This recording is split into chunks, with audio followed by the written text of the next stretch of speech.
Isn't it amazing that in all of our dreaming, we sometimes just want to write about a dream, we want to speak a dream, we want the dream to come about as quickly as possible.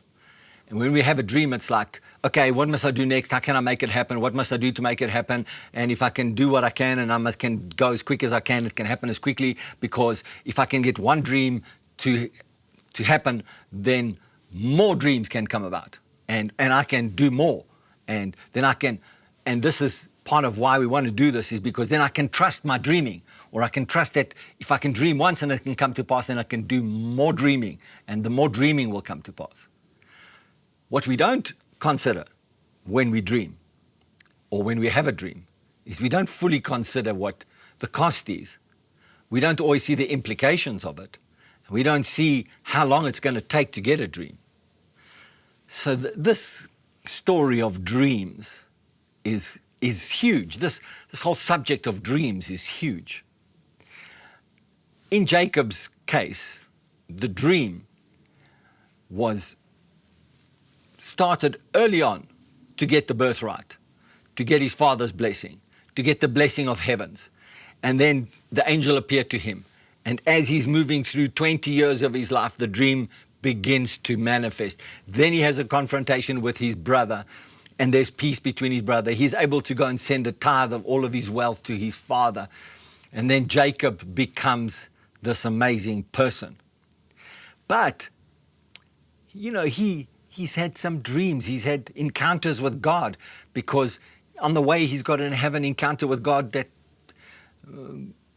the presence of God, the vision that he gets, is so powerful that it changes his name, it changes his identity, but he walks with a limp. So every time you have a significant encounter with God, there's always going to be something else that's going to happen, and there's always going to be something that's going to try and stop it. Call it a price, call it obstacles, whatever you want to call it. Our job is to keep reaching for the dreaming, and dreaming for reaching. We got to keep doing this. We can't allow hopelessness to overtake us. Isn't it interesting that years later, Jacob has a son, and his name is Joseph.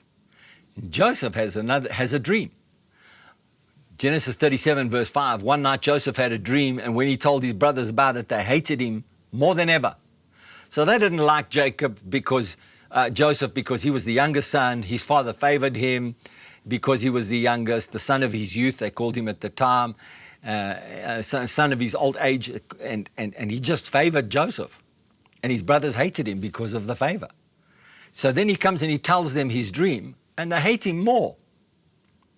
Lesson: if you have a dream, be careful who you tell.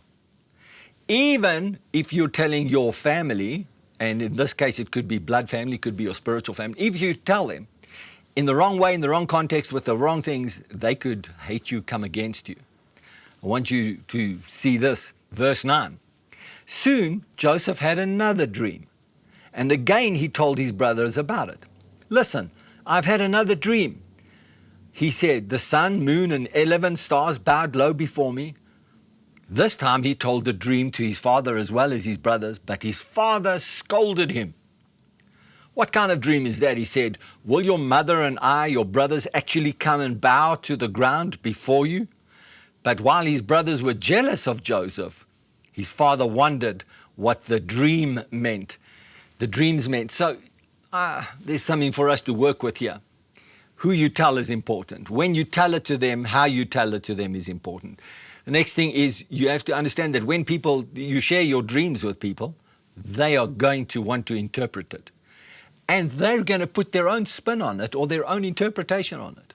So immediately when his father scolded him, he immediately reached for the conclusion, spoke what he thought the dream was all about, but then later on he goes in private and he begins to dream about it. He begins to think about it.